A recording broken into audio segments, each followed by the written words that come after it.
നിങ്ങളുടെ എംപ്ലോയീസിന്റെ ഈ കാര്യങ്ങൾ നിങ്ങൾ മനസ്സിലാക്കിയില്ലെങ്കിൽ ഡെഫിനറ്റ് ആയിട്ടും അവർ നിങ്ങൾ വിട്ടുപോകും. അലക്സ് എന്ന് പറഞ്ഞ ആള് ഒരു നല്ല ട്രാവൽ ഏജൻസി നടത്തിക്കൊണ്ടിരിക്കുകയാണ്. അദ്ദേഹത്തിന് നല്ല എംപ്ലോയീസ് ആയിരുന്നു, നല്ല പെർഫോമൻസ് ഒക്കെ ആയിരുന്നു. അപ്പൊ അതിന്റെ ഇടയിൽ പെട്ടെന്ന് 2 ടോപ്പ് പെർഫോമിംഗ് എംപ്ലോയീസ് അവർ റെസിഗ്നേഷൻ എടുത്തു. എന്ന് പറഞ്ഞാൽ ഞങ്ങൾ കമ്പനി ക്വിറ്റ് ചെയ്യാം. അദ്ദേഹം ആകെപ്പാടെ ഷോക്കായി, എന്താ പറ്റിയെന്ന്. അതിനുശേഷം ഇദ്ദേഹം ഭയങ്കര കൺഫ്യൂസ്ഡ് ആയിരുന്നു. അതുകൊണ്ട് അദ്ദേഹം ഇവരെ വിളിച്ചിട്ട് ചോദിച്ചു, നിങ്ങൾ എന്ത് കാരണം കൊണ്ടാണ് കമ്പനി വിട്ടുപോയത്? അപ്പൊ അവർ പറഞ്ഞു, കമ്പനിയിൽ ഞങ്ങൾ ഭയങ്കരമായി വർക്ക് ചെയ്യുന്നുണ്ടായിരുന്നു, അതിന് ഒരു റെക്കഗ്നേഷൻ ഞങ്ങൾക്ക് കിട്ടിയിരുന്നില്ല, ഒന്നാമത്തെ കാര്യം. പിന്നെ വർക്ക് ലോഡ് ഭയങ്കര കൂടുതലായിരുന്നു, അതുകൊണ്ടാണ് ഞങ്ങൾ കമ്പനി വിട്ടുപോയത്. അപ്പൊ അദ്ദേഹം ചോദിച്ചു, എന്തുകൊണ്ട് നിങ്ങൾ പറഞ്ഞില്ല?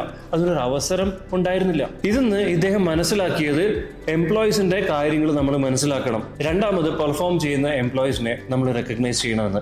ഈ കാര്യം ഇദ്ദേഹം ഇംപ്ലിമെന്റ് ചെയ്തു. അതിനുശേഷം ഇദ്ദേഹത്തിന്റെ കമ്പനിയിൽ നിന്ന് ആൾക്കാർ വിട്ടുപോകുന്നത് വളരെയധികം കുറഞ്ഞു, പ്രൊഡക്ടിവിറ്റി കൂടി. ഇനി നിങ്ങൾ എടുക്കേണ്ട ആക്ഷൻ സ്റ്റെപ്സ്, നിങ്ങളുടെ ഓരോ എംപ്ലോയീസിന്റെ അടുത്തും അവരെ ഫീഡ്ബാക്ക് എടുക്കുക, ഓരോ മാസവും 1 to 1 വെച്ചിട്ട്. രണ്ടാമത്തെ കാര്യം, നന്നായി പെർഫോം ചെയ്യുന്ന എംപ്ലോയീസിനെ റെക്കഗ്നൈസ് ചെയ്യുക. മൂന്നാമത്തതും ഏറ്റവും ഇമ്പോർട്ടൻ്റ് ആയിട്ടുള്ള കാര്യം, കൺസിസ്റ്റന്റ് ആയിട്ട് പെർഫോം ചെയ്യുന്ന ആൾക്കാർ, അവർ ചിലപ്പോൾ ബെസ്റ്റ് പെർഫോമൻസ് ആയിരിക്കില്ല, അവരെയും റെക്കഗ്നൈസ് ചെയ്യാം. അവർ നിങ്ങളുടെ കൂടെ നിൽക്കും, നിങ്ങളുടെ പ്രൊഡക്ടിവിറ്റി കൂടും, കമ്പനി ഗ്രോത്തിലേക്കും പോകും. ഇംപ്ലിമെന്റ് ചെയ്യൂ, സീ ദ റിസൾട്ട്സ്.